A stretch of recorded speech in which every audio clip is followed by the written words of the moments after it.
Hello guys, my name is Sundarnath Rawal and you are watching smart English. दोस्तों, आज का video बहुत इंपॉर्टेंट होने वाला है। चाहे आप अंग्रेजी पढ़ना चाहते हो, बोलना चाहते हो या फिर अंग्रेजी समझना चाहते हो, आज का ये वीडियो उन सभी स्टूडेंट्स के लिए इंपॉर्टेंट होने वाला है। इसीलिए आपको इस वीडियो को पूरा वॉच करना है। कई बार दोस्तों हम अंग्रेजी बोलते वक्त या पढ़ते वक्त मिस्टेक कर देते हैं, क्योंकि बहुत सारे लेटर्स कहीं पर साइलेंट होते हैं। जैसे जब आप नॉलेज बोलते हो तो यहाँ पर के साइलेंट है, जब आप थंब बोलते हो तो यहाँ पर बी साइलेंट है। तो ऐसी गलती आप ना करें। आज के इस वीडियो में पूरा डिटेल हम लोग जानने वाले हैं कि कौन कौन से लेटर कहाँ पर साइलेंट होने वाला है। चाहे आप बेसिक लेवल पर हो या एडवांस लेवल पर हो, आपको ये वीडियो पूरा देखना है, क्योंकि मैं श्योर हूँ कि इस वीडियो में आपको जरूर कुछ नया सीखने को मिलेगा। तो वीडियो को अभी से लाइक कर दीजिए और चैनल को सब्सक्राइब कर दीजिए। चलिए दोस्तों, बढ़ते हैं वीडियो की तरफ। तो पहला रूल है हमारा बी साइलेंट। एम के बाद दोस्तों बी साइलेंट होता है। एग्जाम्पल देखते हैं। जैसे ही लिखा हुआ है COMB, इसे हम पढ़ेंगे कॉम, ना कि इसे पढ़ेंगे हम कॉम्ब। कई लोग इसे कॉम्ब पढ़ते हैं, यह है कॉम, जिसका मतलब होता है कंगा। तो एम के बाद बी साइलेंट है। ऐसे ही ये होगा डम, ना कि डम्ब, यह है डम, जिसका मतलब होता है गूंगा। अगला एग्जाम्पल देखते हैं। यह है लैम। लैम का मतलब होता है मेमना, यहाँ पर भी बी साइलेंट है। और कुछ एग्जाम्पल देखते हैं। ये लिखा हुआ है बॉम्ब, इसका मतलब होता है बम, इसे बॉम्ब नहीं पढ़ेंगे। कई लोग इसे थंब पढ़ते हैं, जबकि यह है थंब, जिसका मतलब होता है अंगूठा। अगला एग्जाम्पल देखते हैं। यह है प्लम्बर। यहाँ पर इसको सब लोग प्लम्बर पढ़ते हैं दोस्तों, लेकिन यह है प्लम्बर, क्योंकि यहाँ पर भी एम के बाद बी साइलेंट है। ये वर्ड बहुत लोग मिस्टेक करते हैं। यह है दोस्तों प्लम्बर। प्लम्बर का मतलब होता है नलकार, जो नल ठीक करता है। अगला एग्जाम्पल देखते हैं। ये क्लाइम, इसे दोस्तों क्लाइंब नहीं पढ़ेंगे, यह है क्लाइंब, जिसका मतलब होता है किसी चीज़ पर चढ़ना, किसी पोल पर या फिर किसी पेड़ पर चढ़ना। चलिए दोस्तों, समझते हैं अगला नियम। अगला रूल है हमारा टी से पहले बी साइलेंट होता है। जब भी कभी टी आएगा तो उससे पहले वर्ड में हमारा बी साइलेंट होगा। तो कई लोग इसे डेप्ट पढ़ते हैं, जबकि ये होगा दोस्तों डेट, जिसका मतलब है कर्ज। अगला देखते हैं। इसे हम पढ़ेंगे डाउट, ना कि डाउट। यह है डाउट, इसका मतलब होता है समस्या या शंका। तो यहाँ पर दोस्तों बी साइलेंट है। इसे हम पढ़ेंगे सटल, ना कि सबटल। कई लोग इसे सबटल पढ़ते हैं, सटल, जिसका मतलब होता है जटिल या हल्का। आगे एग्जाम्पल और देखते हैं दोस्तों। अगला हमारा नया रूल है सी साइलेंट। कहाँ पर सी साइलेंट होता है उसको हम लोग देखने वाले हैं। तो रूल है हमारा एस के बाद सी साइलेंट होता है। एग्जाम्पल देखते हैं दोस्तों इसके। जैसे लिखा हुआ है सेंट, तो यहाँ पर आप देख पा रहे हैं कि एस के बाद सी साइलेंट है। अगर मैं इसके हटा भी दूं तब भी यहाँ पर दोस्तों इसका साउंड सेंट ही रहेगा, लेकिन यहाँ पर सी आ रहा है और यहाँ पर सी साइलेंट होगा। तो सेंट इसका मतलब होता है दोस्तों इत्र। अगला एग्जाम्पल है सीन, SCENE। यहाँ पर भी एस के बाद सी साइलेंट है, इसे हम पढ़ेंगे सीन, जिसका मतलब होता है दृश्य। अगला एग्जाम्पल देखते हैं। साइंस, यहाँ पर एस के बाद सी साइलेंट है, साइंस मतलब विज्ञान। नेक्स्ट एग्जाम्पल है सीजर्स। यहाँ पर भी सी साइलेंट है, सीजर्स इसका मतलब होता है कैंची। चलिए दोस्तों, अगला नियम समझते हैं कहाँ कहाँ पर डी साइलेंट होता है। रूल है हमारा डी के बाद जी आए तो डी हमेशा साइलेंट होगा। जैसे एग्जाम्पल देखिए। इसे एड्ज नहीं पढ़ेंगे, इसे पढ़ेंगे हम एज, इसका मतलब होता है किनारा। यहाँ पर डी के बाद जी आ रहा है, इसका मतलब डी साइलेंट होगा। और एग्जाम्पल देखते हैं। इसे हैड्ज नहीं, इसे हैज पढ़ेंगे, जिसका मतलब होता है झाड़ी। साइलेंट लेटर के साथ साथ आप यहाँ पर बहुत सारे वोकैब भी सीखते जा रहे हैं, तो वीडियो को पूरा वॉच कीजिएगा। अगला एग्जाम्पल देखते हैं। ब्रिज, इसे ब्रिज नहीं, इसे ब्रिज पढ़ेंगे, जिसका मतलब पुल होता है। अगला एग्जाम्पल देखते हैं। इसे पढ़ेंगे बजट, ना कि बजट। यह है बजट, जिसका मतलब होता है लेखा जोखा। अगला एग्जाम्पल है ग्रज, इसका मतलब होता है किसी से ईर्ष्या करना, किसी से जलना। अगला एग्जाम्पल देखते हैं। गैजेट, इसे गैजेट नहीं पढ़ेंगे, इसे पढ़ेंगे गैजेट। तो चलिए दोस्तों, यहाँ पे हमने देखा कहाँ कहाँ पर डी होता है साइलेंट। आगे देखते हैं एन कहाँ पर साइलेंट होता है। दोस्तों, एम के बाद अगर एन आए तो साइलेंट रहता है। एम के बाद में अगर जब भी एन आएगा तो वह एन साइलेंट रहेगा। एग्जाम्पल देखते हैं। जैसे ये लिखा हुआ है ऑटम, ना कि ऑटमन। कई लोग इसे अजीब तरह से पढ़ते हैं, ऑटमन या ऑटमन। ये दोस्तों ये है ऑटम, जिसका मतलब होता है पतझड़। अगला एग्जाम्पल देखते हैं। कॉलम, यहाँ पर एम के बाद एन है तो इसको हम साउंड नहीं करेंगे, इसे हम पढ़ेंगे कॉलम। फिर भी यहाँ पर एन आ रहा है, तो कॉलम का मतलब होता है दोस्तों पृष्ठभाग। अगला एग्जाम्पल देखते हैं। कंडेम, यहाँ पर एम के बाद एन साइलेंट है। कंडेम का मतलब होता है किसी की निंदा करना। अगला एग्जाम्पल देखते हैं, हिम। हिम का मतलब होता है भजन। चलिए दोस्तों आगे बढ़ते हैं और समझते हैं पी कहाँ पर साइलेंट होता है। रूल है हमारा, एन और एस के पहले पी साइलेंट होगा। जब भी एन और एस के पहले पी आएगा तो वो हमेशा साइलेंट होगा, उसे हम साउंड नहीं करेंगे। एग्जाम्पल देखिए, साइकोलॉजी। कई बार बिगनर्स जो होते हैं वो इसको पी को पढ़ लेते हैं, वो पिसाइकोलॉजी या पसाइकोलॉजी कुछ अजीब तरह से पढ़ते हैं, जबकि ये होगा दोस्तों साइकोलॉजी, क्योंकि एन और एस के पहले पी साइलेंट होता है तो यहाँ पर हमारा एस आ रहा है दोस्तों। चलिए दोस्तों आगे बढ़ते हैं। अगला है दोस्तों यहाँ पे शाम। इसका मतलब होता है भजन, यहाँ पर भी पी साइलेंट है। अगला है दोस्तों न्यूमोनिया। अब इसे कई लोग इसे अजीब तरह से पढ़ते हैं पिनोमिया, ऐसा कुछ नहीं दोस्तों, यह है निमोनिया। इसका मतलब होता है निमोनिया एक बीमारी है और इसका जो एक्चुअल साउंड होगा वो होगा न्यूमोनिया, ना कि निमोनिया। न्यूमोनिया और हिंदी में इसका मतलब होगा दोस्तों निमोनिया। अगला देखते हैं दोस्तों न्यूमेटिक्स। न्यूमेटिक्स, यह है न्यूमेटिक्स, इसका मतलब होता है वायु शास्त्र। चलिए दोस्तों देखते हैं एल कहाँ पर साइलेंट होने वाला है इंग्लिश बोलते वक्त। एम, एफ, के और डी से पहले एल आए तो हमेशा साइलेंट रहेगा। एम, एफ, के और डी के पहले एल साइलेंट रहता है। एग्जाम्पल देखते हैं, पाम। पाम का मतलब होता है हथेली, तो यहाँ पर एम के पहले एल साइलेंट है।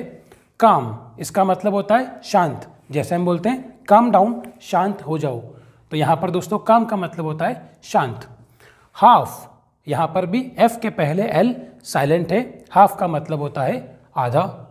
काफ, काफ का मतलब होता है दोस्तों बछड़ा, गाय का जो बच्चा होता है उसे बछड़ा बोलते हैं। और देखिए आगे वॉक।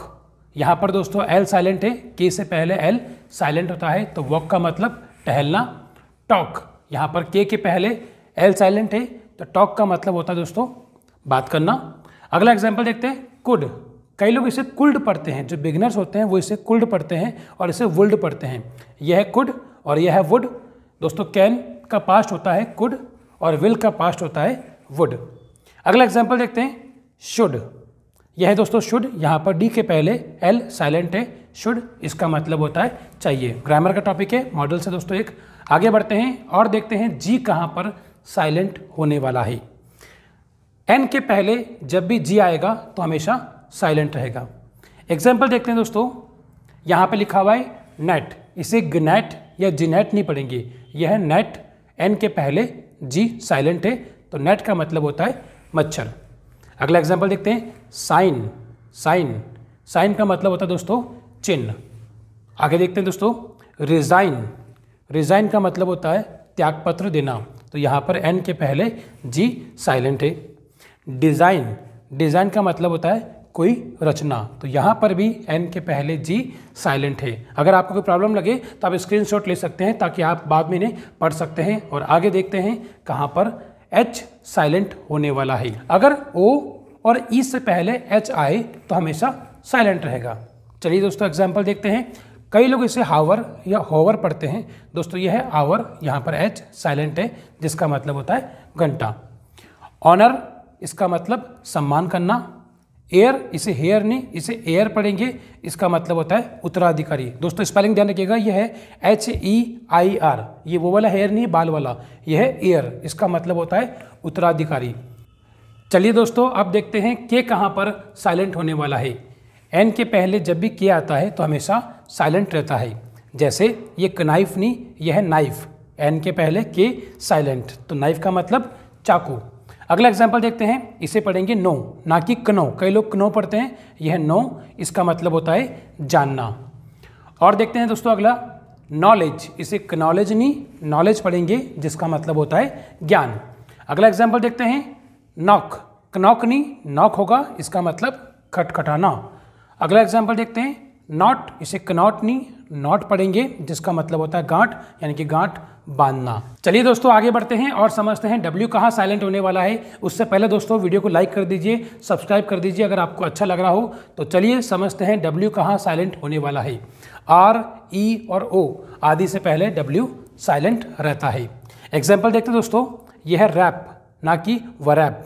रैप का मतलब होता है लपेटना, तो इसे हम पढ़ेंगे रैप ना कि वरैप। अगला एग्जाम्पल देखिए दोस्तों, रॉन्ग। रॉन्ग का मतलब होता है गलत, इसे पढ़ेंगे सॉड। कई लोग इसे स्वॉर्ड पढ़ते हैं। ये W यहाँ पे साइलेंट है, SORD का साउंड आएगा, ना कि W का, तो हम पढ़ेंगे इसे सॉर्ड, जिसका मतलब होता है तलवार। साथ साथ में नए इंग्लिश के वर्ड्स भी आप सीख रहे हैं तो वीडियो को लाइक कर दीजिए। आंसर ना कि आंसर, आंसर इसका मतलब होता है उत्तर देना। चलिए दोस्तों, इस जर्नी में और आगे बढ़ते हैं और समझते हैं यू कहाँ पर साइलेंट होने वाला है। जी के बाद दोस्तों यू साइलेंट रहता है। एग्जाम्पल देखते हैं, गार्ड। जी के बाद दोस्तों यू साइलेंट है यहाँ पर, इसका यू का साउंड नहीं आएगा। इसे गुवार्ड या किसी और तरह से नहीं पढ़ेंगे, इसे पढ़ेंगे हम गार्ड, जिसका मतलब होता है चौकीदार। अगला एग्जाम्पल देखते हैं, गेस्ट। इसका मतलब होता है अतिथि, यहाँ पर यू साइलेंट है। गैस, इसका मतलब होता है अनुमान या अनुमान लगाना। इस तरह से दोस्तों और आगे बढ़ते हैं और समझते हैं GH कहाँ पर साइलेंट होने वाला है। तो नियम दोस्तों हमारा कुछ इस तरह से है, यदि किसी शब्द के अंत में GH या GHT आए तो वहाँ पर GH साइलेंट रहेगा। कहीं पर भी GH या GHT आपको दिखे तो वहाँ पर दोस्तों GH साइलेंट रहेगा। एग्जाम्पल देखते हैं, हाय। अब देखो यहाँ पर GH साइलेंट है, यहाँ पर हम पढ़ेंगे हाय, इसका मतलब होता है ऊंचा। शाय, इसका मतलब होता है आहें भरना। अगला थाई, इसका मतलब होता है जांग। दो, इसे थो या किसी और तरह से नहीं पढ़ेंगे, ये होगा दोस्तों दो, इसका मतलब होता है यद्यपि या हालांकि। अगला है कॉट। कॉट का मतलब होता है पकड़ा, ये कैच का सेकेंड फॉर्म है दोस्तों कॉट, इसका मतलब होता है पकड़ा। तो यहाँ पर दोस्तों GH इन सभी जगह पर साइलेंट है। चलिए दोस्तों और एग्जांपल देखते हैं इसके, ब्रॉट। ब्रॉट मतलब लाया। नाइट, इसका मतलब होता है रात। माइट, GH साइलेंट है, माइट मतलब शक्ति। और देखते हैं दोस्तों आगे, नाइट, इसका मतलब है योद्धा, यहाँ पर GH भी साइलेंट है और यहाँ पर दोस्तों K भी साइलेंट है, जो हम पहले पढ़ चुके हैं। ब्राइट, इसका मतलब होता है चमकीला। डिलाइट, इसका मतलब होता है आनंद। चलिए दोस्तों आगे बढ़ते हैं और समझते हैं टी कहाँ पर साइलेंट होने वाला है। वीडियो को लाइक करते चलिए। रूल देखते हैं, यदि किसी शब्द के अंत में TEN यानी कि 10 लिखा हो तो वहाँ पर टी साइलेंट होगा। एग्जाम्पल देखते हैं, लिसन। देखो दोस्तों यहाँ पे दिख रहा है TEN 10 सा लिखा हुआ है, तो यहाँ पे हम इसको पढ़ेंगे लिस्टन नहीं पढ़ेंगे, हम इसे पढ़ेंगे लिसन, जिसका मतलब होता है सुनना। हैसन, ना कि इसे हास्टन पढ़ेंगे, कई लोग इसे हास्टन पढ़ते हैं, यह हैसन, जिसका मतलब होता है जल्दी। ऑफन, ऑफन का मतलब होता है अक्सर, कई लोग इसे ऑफ्टन पढ़ते हैं, यहाँ पर टी साइलेंट होगा, ये होगा ऑफन, इसका मतलब है अक्सर। अगला एग्जाम्पल देखते हैं दोस्तों, सॉफन। इसे सॉफ्टन नहीं, इसे सॉफन पढ़ेंगे, इसका मतलब होता है कोमल या कोमल होना। तो दोस्तों ये था एक छोटा सा प्यारा सा वीडियो जहां पर आपने देखा कौन कौन से लेटर्स कहां पर साइलेंट होते हैं और बहुत सारे इंग्लिश के नए वर्ड्स भी आपने यहां पर सीखे होंगे। वीडियो अच्छा लगा हो तो लाइक कर दीजिए, चैनल को सब्सक्राइब कर दीजिए और इस वीडियो को अपने सभी दोस्तों के साथ शेयर कीजिए ताकि वो भी ये गलतियाँ अंग्रेजी बोलते वक्त ना करें। और दोस्तों ऐसे ही वीडियो अगर आपको और चाहिए तो कमेंट करके हमें बताइए कि अगला वीडियो आप किस टॉपिक पर चाहते हैं और इसका अगर पार्ट 2 चाहते हैं तो आप कमेंट कर सकते हैं। Thank you so much guys.